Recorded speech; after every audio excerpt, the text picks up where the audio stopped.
Hello everyone, कैसे हैं आप लोग। बिजनेस स्टडीज़ का एग्ज़ाम आप लोग दे चुके हैं। आई होप अच्छा हुआ होगा आपका पेपर। जो बच्चे ऑफलाइन बैचेस में आते हैं उनके बहुत अच्छे रिस्पांस आए। बच्चों ने बताया कि काफ़ी कुछ हमने जो एग्ज़ाम से पहले किया था उसमें से हमारा काफ़ी कुछ आ गया। एग्ज़ाम से पहले बिजनेस स्टडीज़ में बेटे मेरा फोकस दो चीज़ों पे रहा। एक तो मैंने जो आपको इम्पॉर्टेंट क्वेश्चंस दिए उन पर, और दूसरा मेरा फोकस रहा आपके सैम्पल क्वेश्चन पेपर पे। ठीक, देखिए सैम्पल क्वेश्चन पेपर के लिए मैं हमेशा से जो बच्चे ऑफलाइन भी पढ़ते हैं उनकी भी बात करूं तो उनको भी हमेशा यही कहता हूं कि देखिए सीबीएसई भी आपको बताना चाहती है कि बेटा ये so and so topic important है। ठीक, उसका एक गाइडेंस आपको देना चाहती है कि पेपर कैसा आएगा। इसी के लिए सीबीएसई क्या देती है, हमारा सैम्पल पेपर देती है। तो सैम्पल पेपर करने का मतलब ये नहीं होता कि आपको वो सैम्पल पेपर के क्वेश्चन रट के चले जाने। सैम्पल पेपर करने का ये मतलब होता है कि सैम्पल पेपर में अगर 34 क्वेश्चंस हैं, उन 34 क्वेश्चंस में कौन से चैप्टर का कौन सा टॉपिक कवर हो रहा है, हमें वो टॉपिक्स करके जाने चाहिए। ठीक, वो क्वेश्चंस नहीं, वो टॉपिक। दूसरी बात ये, कोई भी बच्चा अब जो अकाउंट्स की तैयारी कर रहा है, 25 तारीख को उसने पेपर दिया, आई होप 26 तारीख से वो अपनी 26 मार्च से वो अपनी तैयारी शुरू कर रहा है। तो उसके पास 26, 27, 28, 29, 30, 31, ठीक 31 को तो पेपर ही है, तो 5 दिन बचे हैं बस। अब इस 5 दिन में मसला ये आता है, क्या वो पूरे पूरे चैप्टर करे? तो my answer is absolutely no. अगर आप इस टाइम पर पूरे पूरे चैप्टर करने बैठोगे तो आप चैप्टर तो पूरे पूरे नहीं कर पाओगे। तो अब आपको ये देखना है कि हमारे लिए इम्पॉर्टेंट टॉपिक्स कौन से हैं, हम उन इम्पॉर्टेंट टॉपिक्स को, उन इम्पॉर्टेंट चीज़ों को याद करके जाएं। देखिए मैं या कोई भी जो यूट्यूब पे टीचर आपको पढ़ा रहा है, उसमें किसी भी टीचर में इतना दम नहीं है कि पूरे साल का अकाउंट्स का सिलेबस आपको 5 दिन में करा दे। अगर कोई ऐसा क्लेम करता है तो वो सीधी सीधी बात आपका बेवकूफ़ बना रहा है। ठीक बेटे, जो पूरे साल में आपके स्कूल टीचर, आपके ट्यूटर पूरे पूरे साल में पढ़ा रहे हैं आपको, वो कोई भी टीचर जादू करके आपको 5 दिन में नहीं पढ़ा सकता। तो मैं बस आपको यहाँ पर सबसे पहले गाइडेंस देने आया हूँ। पूरे के पूरे सैम्पल पेपर को एनालिसिस करके, कायदे में आप भी कर सकते थे, आप भी सैम्पल पेपर लेके बैठते और हर एक क्वेश्चन का टॉपिक बाय टॉपिक आप निकाल लेते कि हर एक क्वेश्चन के अंदर कौन सा टॉपिक पूछा गया है। मैंने बस आपका वो छोटा सा समय बचाने की कोशिश की है और पूरा का पूरा टॉपिक वाइज सैम्पल पेपर का एनालिसिस वो मैं आपको करके दे रहा हूँ, और साथ ही साथ कुछ इम्पॉर्टेंट गाइडलाइंस भी हैं जो मैं आपको देता चलूँगा। तो सबसे पहले आप देख पा रहे हैं यहाँ पर कि मैंने लिखा है सैम्पल पेपर का एनालिसिस करने जा रहे हैं हम लोग। ठीक, और ये 2022-23 का हमारा सैम्पल पेपर है। तो चलिए चलते हैं जरा अपने सैम्पल पेपर पे। सबसे पहली बात, हमारे पास थे 34 क्वेश्चंस। ठीक, तो अगर मैं 34 के 34 क्वेश्चंस को एक एक करके बात करूं, और आप सबको एडवाइस करूंगा कि अपने साथ एक नोटबुक और एक पेन आप लेकर बैठें, और जो जो मैं आपको बताता जाऊं प्लीज़ आप उसे लिख लीजिए।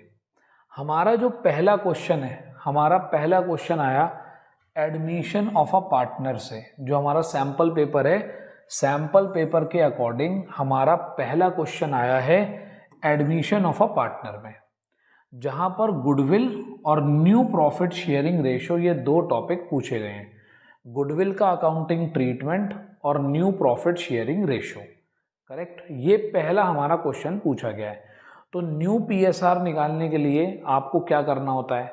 अगर एडमिशन का क्वेश्चन है तो आप क्या करेंगे, रिटायरमेंट का क्वेश्चन है तो आप क्या करेंगे? तो मेरा कहना ये है कि आप में से हर बच्चा न्यू पीएसआर जरूर सीख ले। तो पहला टॉपिक हो गया कि आपको न्यू पीएसआर निकालना सीखना चाहिए, रिवाइज कर लेना चाहिए। ऑल्दो मैं तो कहता हूँ आपको आता होगा, आपको रिवाइज कर लेना चाहिए। दूसरा है गुडविल का ट्रीटमेंट। दूसरा टॉपिक हो गया गुडविल का ट्रीटमेंट, कि आपको एडमिशन के टाइम पर एक नया पार्टनर आएगा, वो अपने साथ गुडविल लाएगा, हम गुडविल को डिस्ट्रीब्यूट कर लेंगे, नहीं लाएगा तो क्या करेंगे? ठीक है, तो ये हमारा दूसरा टॉपिक हो गया। फिर इसका जो सेकंड क्वेश्चन आया है वो आया आपका फंडामेंटल ऑफ पार्टनरशिप से, और वहां पर पार्टनर को कमीशन देने की बात हुई है। तो जब पार्टनर को कमीशन देने की बात होती है तो प्रॉफिट के ऊपर उसका कमीशन कैलकुलेट होता है। Before charging commission, after charging commission वाले केसेस होते हैं। तो दूसरा क्वेश्चन आया हमारा फंडामेंटल ऑफ पार्टनरशिप से। तो आपको क्या करना चाहिए, फंडामेंटल में जाना चाहिए और पार्टनर्स कमीशन का जो टॉपिक है उसे रिवाइज कर लेना चाहिए। चैप्टर बाय चैप्टर मूव करने से कोई फायदा नहीं है, नहीं तो क्या होगा, 4 चैप्टर हो जाएंगे, 4 रह जाएंगे। तो चैप्टर बाय चैप्टर मूव करने से फायदा नहीं है, टॉपिक बाय टॉपिक मूव करने से फायदा होगा। नेक्स्ट आता है आपका क्वेश्चन नंबर 3, ये है शेयर कैपिटल से। ठीक, और ये वाला जो क्वेश्चन है शेयर कैपिटल का, ये आप कह सकते हैं कि एक थ्योरी क्वेश्चन है। तो आप जाइए और शेयर कैपिटल के चैप्टर में जो भी थ्योरी आती है उस थ्योरी को पढ़ लीजिए। जैसे कि टाइप ऑफ शेयर्स क्या हो सकते हैं, टाइप ऑफ डिबेंचर्स क्या हो सकते हैं, टाइप ऑफ कैपिटल क्या हो सकता है, रिजर्व कैपिटल क्या है, कैपिटल रिजर्व क्या है, ठीक है, टाइप ऑफ डिबेंचर्स क्या हो सकते हैं। तो और इस क्वेश्चन में चॉइस भी आई थी। एक तो question share type of capital का पूछा गया था और दूसरा टाइप ऑफ डिबेंचर का पूछा गया है आपके सैंपल पेपर में। उसके बाद आपका जो फोर्थ क्वेश्चन आता है वो है आपके चैप्टर चेंज इन पीएसआर से, change in profit sharing ratio, कि जब कोई पार्टनर नया नहीं आता फर्म में, हम पुराने ही पार्टनर्स होते हैं और आपस में अपना रेशो बदल लेते हैं। तो change in profit sharing ratio में आपको गुडविल का ट्रीटमेंट एक बार रिवाइज कर लेना चाहिए। तो आपका जो अगला क्वेश्चन हो गया जो आपको प्रिपेयर करना चाहिए वो जाना चाहिए आपको चेंज इन पीएसआर वाले चैप्टर में। उसके बाद फंडामेंटल्स ऑफ पार्टनरशिप में से आया इंटरेस्ट ऑन लोन। आपको यहाँ पर जाकर रिवाइज करना चाहिए कि अगर सपोज करिए एक फर्म अपने पार्टनर को लोन देती है या फर्म अपने पार्टनर से लोन लेती है तो उसके ऊपर कितने % का इंटरेस्ट होना चाहिए। वो इंटरेस्ट P&L एप्रोप्रिएशन में आता है या P&L अकाउंट में आता है, ये आपको रिवाइज करना चाहिए। और दूसरी बात कि इंटरेस्ट ऑन लोन अगर हम कैलकुलेट कर लें तो कैसे कैलकुलेट करें। तो कुल मिलाकर बात हुई कि आपको ये टॉपिक रिवाइज कर लेना चाहिए, फंडामेंटल्स में जाइए और वहाँ पर इंटरेस्ट ऑन लोन का जो टॉपिक है पार्टनर्स लोन का, उस टॉपिक को क्या कर लीजिए, आप रिवाइज कर लीजिए। नेक्स्ट आता है आपका क्वेश्चन नंबर 5। ठीक, क्वेश्चन नंबर 5 में देखिएगा ये भी आपका फंडामेंटल्स से ही आया और फंडामेंटल्स में आया ओपनिंग कैपिटल कैलकुलेट करने का क्वेश्चन।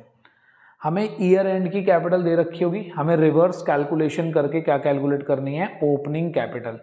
तो फंडामेंटल्स में जाइएगा और वहाँ पर ढूंढिएगा कि आपका टॉपिक जो है इंटरेस्ट ऑन कैपिटल, बेटे ये आता है आपका इंटरेस्ट ऑन कैपिटल में। तो इंटरेस्ट ऑन कैपिटल का टॉपिक रिवाइज कर लीजिएगा, तो वहाँ से आपको क्वेश्चन मिल सकता है। तो मैं क्या बता रहा हूँ, मैं आपको बता रहा हूँ कि कौन से क्वेश्चन में कौन सा टॉपिक यूज हुआ था, तो उस टॉपिक को जाकर रिवाइज कर लीजिए तो आपको बहुत ज़्यादा फायदा मिलेगा एग्जाम में। देखिए मैं बिल्कुल भी आपको ये नहीं कह रहा कि बेटे आओ मैं आपको ये सारे टॉपिक पढ़ा देता हूँ। बेटे 5 दिन में पूरे सैंपल पेपर में जितने टॉपिक यूज हो रहे हैं कोई टीचर आपको नहीं पढ़ा सकता। अगर आपने पहले से पढ़ रखे हैं तो आप रिवाइज कर लीजिए उनको, ये बहुत ज़रूरी काम है। अभी जब मैं लॉन्ग क्वेश्चन में आऊँगा तो मैं आपको बताऊँगा जो बच्चे बिल्कुल पास होने लायक पढ़ रहे हैं उन्हें क्या क्या करना चाहिए, अभी वो भी स्ट्रैटेजी बताऊँगा आपको। अब आते हैं नेक्स्ट पर। तो अगर हम नेक्स्ट में देखें, नेक्स्ट आता हमारा 6th क्वेश्चन। 6th क्वेश्चन में डिबेंचर चैप्टर से पूछा गया writing of loss on issue of debenture. बेटे इस टॉपिक पर काफ़ी कुछ पूछा गया इस साल में, तो मेरे हिसाब से ये टॉपिक वेरी इंपॉर्टेंट है कि अगर हमें लॉस हो जाता है, और डिबेंचर से रिलेटेड मेरे चैनल पर आपको सारी की सारी डिबेंचर का पूरा चैप्टर मिल जाएगा। तो डिबेंचर का पूरा चैप्टर आप रिवाइज कर लीजिए। उसके बाद है rate of discount on debenture. ठीक है, max rate of discount calculate करने का क्वेश्चन आया है। ठीक, तो कितनी % डिस्काउंट कंपनी ने दी है उसे कैलकुलेट करवाया गया है। उसके बाद नेक्स्ट आता है क्वेश्चन नंबर 7 शेयर कैपिटल। वहाँ पर एक कॉन्सेप्ट है मिनिमम सब्सक्रिप्शन क्या होता है। बेटे एक तरीके से थ्योरी का कॉन्सेप्ट है, तो ये थ्योरी का कॉन्सेप्ट आप वहाँ पर क्या कर लीजिएगा, रिवाइज कर लीजिएगा, तो आपको इसका फ़ायदा मिलेगा। मुझे उम्मीद है कि इस पर आपको ज़रूर एक ना एक क्वेश्चन मिल जाएगा। नेक्स्ट आते हैं क्वेश्चन नंबर 8 पर। यह है आपका डेथ ऑफ अ पार्टनर से, ठीक। यहाँ पर हमें कैलकुलेट करनी थी amount payable to deceased partner. Suppose करिए एक पार्टनर की डेथ हो जाती है, तो क्वेश्चन ऐसा दिया हुआ है कि उसे हम ये देंगे, ये देंगे, ये देंगे, तो बताइए हम उसे कितनी अमाउंट दें टोटल मिलाकर। उसके बाद दूसरा क्वेश्चन है फंडामेंटल ऑफ पार्टनरशिप में से rules in the absence of partnership deed का। अपने बात लिख लीजिए, तो फिर आप क्या रिवाइज करेंगे जाकर, rules in the absence of partnership deed, कि अगर हमने पार्टनरशिप डीड नहीं बना रखी तो हमें कौन कौन से जो है रूल्स अप्लाई करने, कि प्रॉफिट शेयरिंग रेशियो इक्वल होगा, इंटरेस्ट ऑन कैपिटल नहीं देंगे, इंटरेस्ट ऑन ड्राइंग चार्ज नहीं करेंगे, सैलरी कमीशन नहीं देंगे, ठीक है। तो ये रूल्स हमें वहाँ पर अप्लाई करने। तो बेटे मैं क्या कर रहा हूँ, मैं आपको केवल ये बता रहा हूँ कि कौन कौन से टॉपिक आपको रिवाइज करने चाहिए, इन टॉपिक्स को बिल्कुल भी मत छोड़ना, ठीक।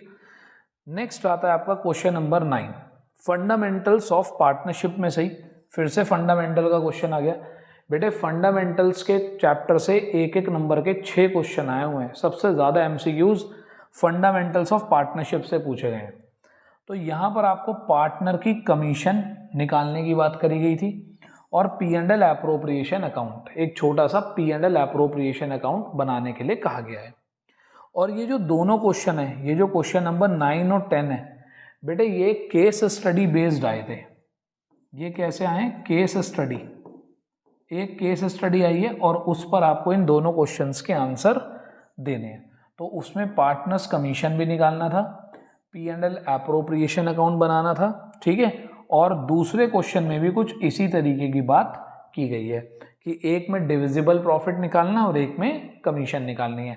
तो कुल मिलाकर आपको क्या करना चाहिए, आपको P&L एप्रोप्रिएशन अकाउंट किसके डेबिट में क्या क्या आता है, P&L एप्रोप्रिएशन के क्रेडिट साइड में क्या आता है, तो आपको ये एक बार रिवाइज कर लेना चाहिए। इंटरेस्ट ऑन लोन कैसे निकालें, कमीशन कैसे निकालें, पार्टनर को कमीशन कैसे दें, तो ये सब टॉपिक आपको जरूर रिवाइज करने चाहिए।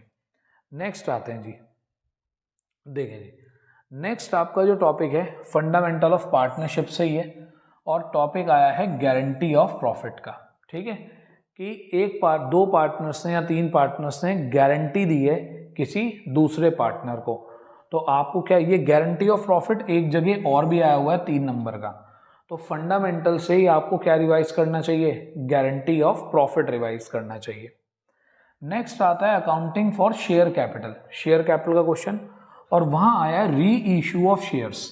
अब जब आप री इशू में जाएं तो री इशू करने की जर्नल एंट्री क्या होती है, री इशू करते हुए आप मैक्सिमम डिस्काउंट कितनी दे सकते हैं। बेटे ये बहुत आएगा पेपर में, ये एग्जाम में आपको जरूर दिलवाएगा नंबर, मैक्सिमम डिस्काउंट कितनी हो सकती है, ठीक, मैक्सिमम डिस्काउंट कितनी हो सकती है। तो ये मैक्सिमम डिस्काउंट का क्वेश्चन जरूर आएगा कि री इशू करते हुए हम मैक्सिमम कितने डिस्काउंट दे सकते हैं। नेक्स्ट आता है क्वेश्चन नंबर 13, वो भी बेटे अकाउंटिंग ऑफ शेयर कैपिटल पे है, यूज ऑफ SPR। इसकी आपको एक छोटी सी वीडियो मेरे YouTube चैनल पर मिल जाएगी।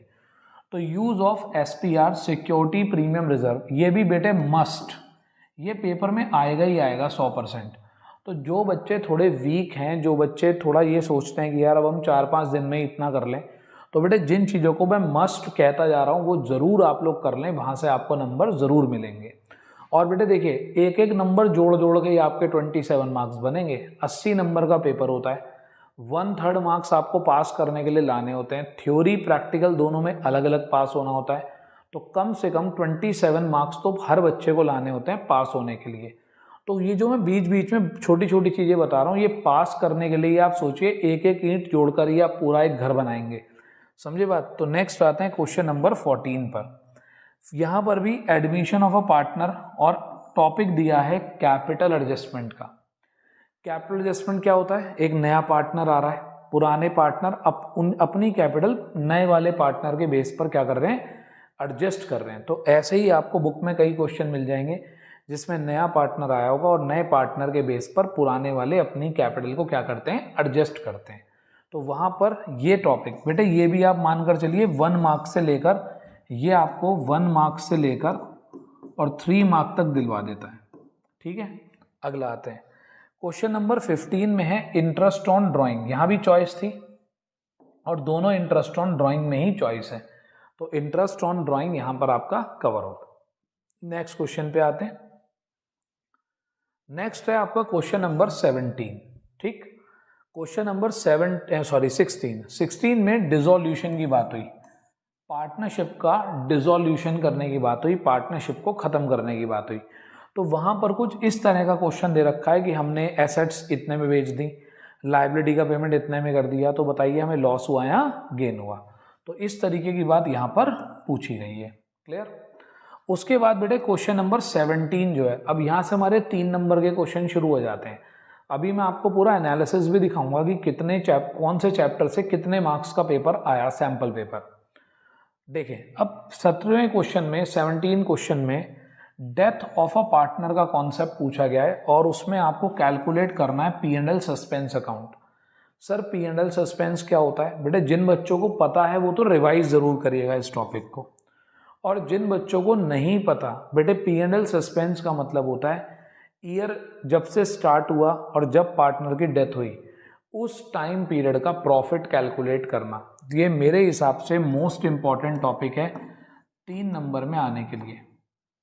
ठीक है, और इसमें एक बात मेरी तरफ से नोट कर लीजिएगा आप सभी लोग, क्या पता आपको एग्जैक्टली पेपर में मिल जाए। जब एक नया पार्टनर फर्म से जाता है उसकी डेथ होने की वजह से, तो उसके बाद अगर न्यू पीएसआर और ओल्ड पीएसआर दोनों दे रखे हो तो क्या करते हैं? सही है। और अगर न्यू पीएसआर ना दे रखा हो तो क्या करते हैं? ठीक है, तो ये वेरी इंपॉर्टेंट टॉपिक है। देखिए मैं आपको एक बिल्कुल सीधी बात बता रहा हूँ, ऑनेस्ट रहना चाहिए टीचर को अपने स्टूडेंट्स के साथ। मैं अगर आपसे ये कहूँ कि बेटे लाओ मैं कल से तुम्हें सारे के सारे टॉपिक करा दूंगा, मैं नहीं करा पाऊंगा, कोई भी टीचर नहीं करा पाएगा।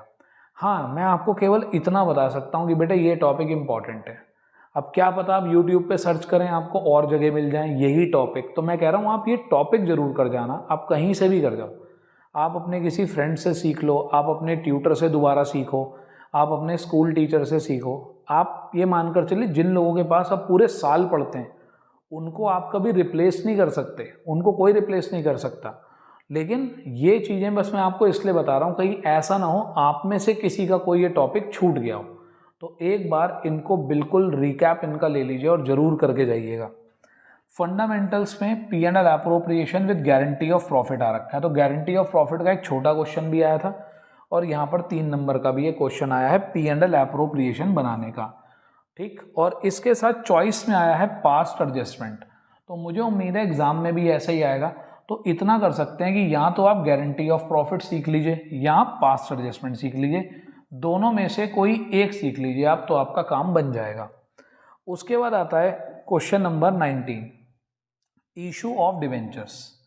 डिवेंचर्स इशू करने की बात यहाँ पर हो रही है। अब डिवेंचर का जो चैप्टर है ये मेरे लेक्चर्स में अवेलेबल है, जो यूट्यूब पर अवेलेबल है, उसमें आप प्लेलिस्ट में देख सकते हैं। अकाउंट्स की जो प्लेलिस्ट है उसके अंदर आपको पूरा का पूरा डिवेंचर का चैप्टर मिल जाएगा और डिवेंचर 10 नंबर का आ रहा है। तो issue for consideration other than cash, यानी कि एक कंपनी जब अपने डिवेंचर इशू करती है किसी एसेट्स को खरीदने के लिए, किसी एसेट को परचेस करती है, बदले में डिवेंचर देती है, तो ये वाला टॉपिक जरूर करना है। और यहाँ भी चॉइस आई थी लेकिन टॉपिक बिल्कुल सेम है। ठीक, उसके बाद नेक्स्ट क्वेश्चन आता है क्वेश्चन नंबर 20। इसमें बेटे चेंज इन पीएसआर और गुडविल दोनों की बात हो रही है।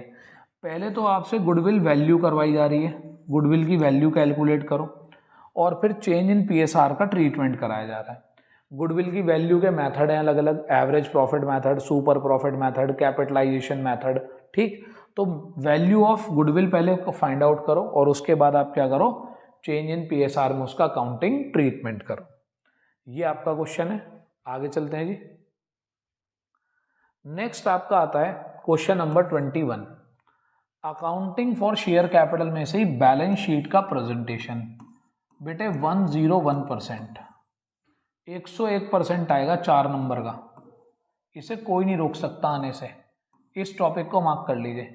जो बच्चे ये सोच रहे हैं यार हम पास कैसे होंगे, अपना माथा पकड़े बैठे हैं कि भाई हम पास कैसे होंगे, पूरे साल तो पढ़े नहीं हम ठीक से, तो क्या करके चले जाओ भैया, बैलेंस शीट प्रेजेंटेशन करके चले जाओ। बहुत आसान होती है, आधे घंटे में सीख जाओगे। यूट्यूब पे सर्च कर लो, वहाँ पे मिल जाएगी। मुझे मौका मिलेगा मैं भी करा दूंगा, अपने रिकॉर्डेड क्लास भी डाल दूंगा। तो ये टॉपिक जरूर करके आप चले जाएं। उसके बाद आता है डिसोल्यूशन की जर्नल एंट्री। बेटा डिसोल्यूशन में रियलाइजेशन अकाउंट तो नहीं पूछा है, जर्नल एंट्री पूछी है, तो आप थोड़ा सा रिस्क लेकर केवल जर्नल एंट्री ही प्रिपेयर करके चले जाएं। ये भी 4 नंबर में आया था। फिर यहाँ से आया आपका 6 नंबर का क्वेश्चन, अकाउंटिंग फॉर शेयर्स। बेटे पूरा बड़ा क्वेश्चन आया, over subscription, pro rata allotment, forfeiture, री इशू, ये सारा का सारा। ठीक है, अब जरा ध्यान से मेरी बात सुनिएगा। इस क्वेश्चन के अगेंस्ट क्वेश्चन आया फॉरफीचर एंड री इशू का, तो मैं आप लोगों को एडवाइस करूंगा कि अगर ऐसा ही होता है कि सपोज करिए एक लॉन्ग क्वेश्चन आया और उसकी चॉइस में 2 छोटे क्वेश्चन आए फॉरफीचर और री इशू के, जो कि मुझे उम्मीद है ऐसा ही आएगा पेपर में, एक बड़े क्वेश्चन के साथ 2 छोटे क्वेश्चन चॉइस में, जिसमें फॉरफीचर करा और री इशू करा और कैपिटल रिजर्व में ट्रांसफर कर दिया, तो मेरे हिसाब से आपको यही दोनों टॉपिक करने चाहिए। वो बड़े वाले क्वेश्चन में ना बहुत सारी कन्फ्यूजन्स होती हैं, बहुत परफेक्शन चाहिए उसे करने के लिए, लेकिन फिर भी यहाँ से आप ज़्यादा नंबर निकाल सकते हैं। तो आप क्या सीखें, आप फॉरफीचर सीखें और आप री इशू सीखें। फॉरफीचर और री इशू, छोटा क्वेश्चन, एक शेयर होल्डर ने पैसे नहीं दिए थे, मैंने उसके शेयर फॉरफिट करे और किसी दूसरे को री इशू कर दिए, ऐसे क्वेश्चन। क्वेश्चन नंबर 24 पे आते हैं। बेटे एडमिशन और रिटायरमेंट दोनों 6-6 नंबर के क्वेश्चन है, चॉइस में आए हुए हैं। तो मैं आपको पर्सनली सजेस्ट करूंगा कि आपको रिटायरमेंट अच्छे से कर लेना चाहिए। Retirement in comparison to admission ज़्यादा आसान है, जल्दी समझ में आ जाता है, क्योंकि इसके अंदर गुडविल का ट्रीटमेंट कैसा है, बहुत ही आसान सा है, और इसकी जो कैपिटल एडजस्टमेंट है वो भी बहुत आसान है। तो ये मेरी एडवाइस है, लेकिन अगर कोई बच्चा एडमिशन में कंफर्टेबल है तो वो एडमिशन कर सकता है। Question number 25। बेटे अब एक बात बताता हूँ आपको बढ़िया, रिटायरमेंट और डेथ दोनों एक ही साथ कनेक्टेड है, दोनों लगभग एक जैसे से होते हैं। तो देखिए 6 नंबर आपको यहाँ भी मिल रहे हैं और 6 नंबर आपको यहाँ भी मिल रहे हैं। तो एक बात समझिएगा, अगर आप death of a partner, retirement ये कर लें, 6-6 नंबर के 2 चैप्टर हैं, अच्छे तरीके से कर लें तो 12 नंबर तो आपके यहीं पक्के हो जाते हैं। तो थोड़ा ध्यान से करिए, बस नंबर ला सकते हैं। दुनिया का कोई बच्चा एग्जाम में फेल नहीं हो सकता अगर वो प्लानिंग से पढ़े तो। क्वेश्चन नंबर 26 में आते हैं, issue of debentures. Issue of debentures, तो issue of debentures and write off the loss. देखिए दोबारा आ गया लॉस को राइट ऑफ करने की जर्नल एंट्री। यहाँ पर अकाउंट पूछा है इसका कि लॉस को राइट ऑफ करने का अकाउंट बनाओ। ठीक, इसकी सारी लेक्चर्स मेरी चैनल पर अवेलेबल हैं, तो ये आप वहां से देख सकते हैं। क्वेश्चन नंबर 27 आता है। फिर यहाँ से बेटे हमारा शुरू हो जाता है पार्ट बी, यहाँ से शुरू हो जाता है हमारा पार्ट बी। ठीक, पार्ट बी शुरू हो जाता है 27 से। फाइनेंशियल स्टेटमेंट की थ्योरी आई हुई है, ठीक, 1 नंबर में, और ये 1 मार्क का क्वेश्चन था। ठीक, और उसके साथ एक छोटा सा रेशो का क्वेश्चन आया हुआ है चॉइस में। क्वेश्चन नंबर 28 में अकाउंटिंग रेशो आ रखा है इंटरेस्ट कवरेज रेशो। ठीक है, ये इंटरेस्ट कवरेज रेशो आ रखा है। Question number 29 cash flow statement से क्वेश्चन आया हुआ है। ऐसे क्वेश्चन बहुत आते हैं, आप अपनी बुक के एग्जांपल्स पढ़ लेना एक बार कि भाई सो एंड सो एक ट्रांजैक्शन आपको देगा, कहेगा बताओ ये ऑपरेटिंग का पार्ट है, इन्वेस्टिंग का पार्ट है या फाइनेंसिंग का पार्ट है। तो इस तरीके के क्वेश्चन काफ़ी पूछे जाते हैं। ठीक, और कोई ट्रांजैक्शन दे देगा वो कौन सी एक्टिविटी का पार्ट है, या आपसे ऑपरेटिंग, इन्वेस्टिंग, फाइनेंसिंग, ऐसा कुछ एमसीक्यू में पूछ लेगा। क्वेश्चन नंबर 30 पे आते हैं। बेटे यहाँ पर आपको कैश फ्लो स्टेटमेंट की इन्वेस्टिंग एक्टिविटी बनाने के लिए आई है, जिसमें हम एसेट का अकाउंट बनाते हैं, परचेज, सेल, कुछ इस तरीके से कैलकुलेट करते हैं। तो ये आपका एक क्वेश्चन यहाँ पर आया हुआ है। ठीक, कैश फ्लो स्टेटमेंट पूरा नहीं, ये छोटे क्वेश्चन में आया हुआ है। ठीक है, आगे चलते हैं। नेक्स्ट क्वेश्चन जो है आपका वो आया हुआ है आपका क्वेश्चन नंबर 31 फाइनेंशियल स्टेटमेंट और हेड सब हेड से।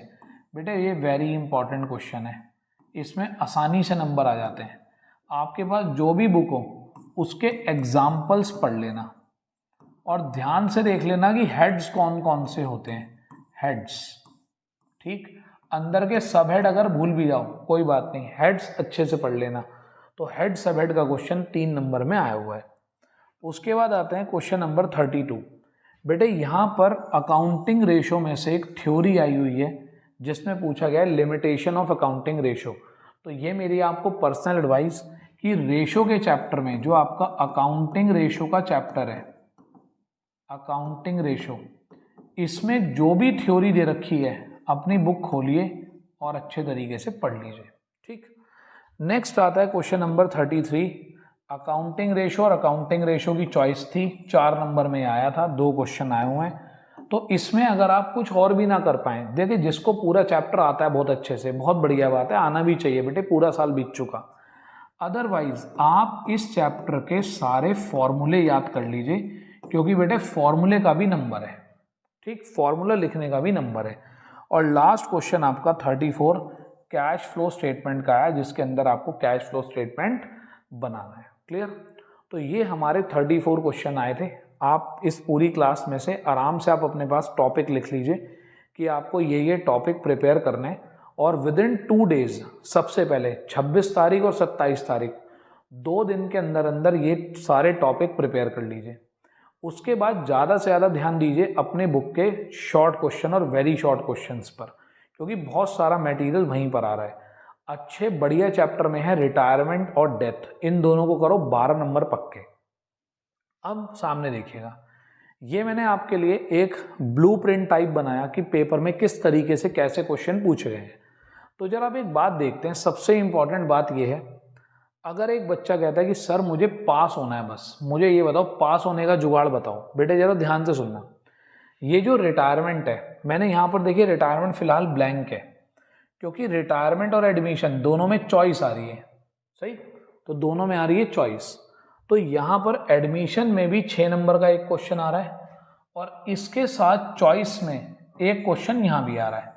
ठीक, तो आपको क्या करना है, आपको एक तो रिटायरमेंट तैयार करना है, रिटायरमेंट जरूर करिए हर बच्चा। दूसरा, आपको तैयार करना है डेथ ऑफ अ पार्टनर। तो जैसे ही आप तैयार कर लेंगे 6 नंबर ये, 6 नंबर ये, 12 नंबर का इंतजाम तो आपका यहीं पर हो गया। फिर उसके बाद आप चैप्टर तैयार करिएगा डिवेंचर्स। डिवेंचर्स की वीडियोस भी आपको अवेलेबल हैं आपके चैनल पर। 10 नंबर का ये चैप्टर है। ठीक, 6 और 6 12 और 10 22 नंबर। फिर आप आइएगा यहाँ पर, यहाँ देखिए 3 नंबर का एक क्वेश्चन है, 1 नंबर का एक क्वेश्चन है, 4 नंबर के। इसमें बेटे केवल थ्योरी और हेड सब हेड है, तो मेरे को उम्मीद है 4 नंबर का आपको ये तैयार करना चाहिए। ठीक, उसके बाद आ जाओ अकाउंटिंग रेशो। अकाउंटिंग रेशो में आप और कुछ नहीं तो इतना तो कर ही सकते हो कि आप फॉर्मूले लर्न कर लो, तो आप केवल फॉर्मूले लर्न कर लो अकाउंटिंग रेशो के। क्लियर? तो अगर आपने फॉर्मूले भी लर्न आपको हो गए, तो आप ये मानकर चलो 1-2 नंबर तो आप यहाँ भी कमा ही लोगे।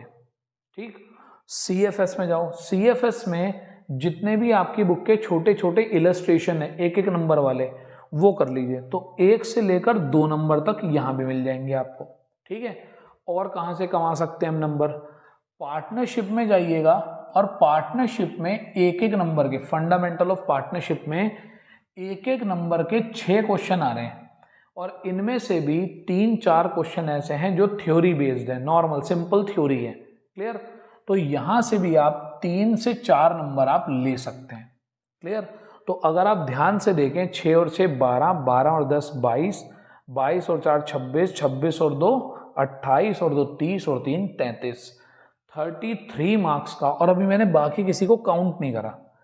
इस 33 मार्क्स के टॉपिक्स को बिल्कुल बेहतरीन तरीके से कर दीजिए।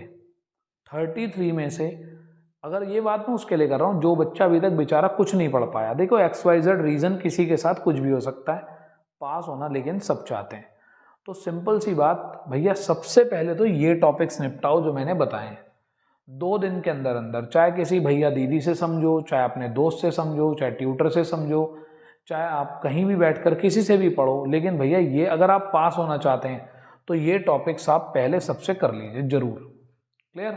अब ये टॉपिक जब आपके कंप्लीट हो जाएं, तो इसके बाद अब तुम्हारी मर्जी है, तुम जितना कर सकते हो शेयर्स में से कर लो, जितना कर सकते हो डिसोल्यूशन में से कर लो, वैल्यूएशन ऑफ गुडविल पढ़ लो, चेंज इन PSR पढ़ लो, एडमिशन पढ़ लो, अभी इतने सारे चैप्टर बचे हैं वो भी पढ़ लेना।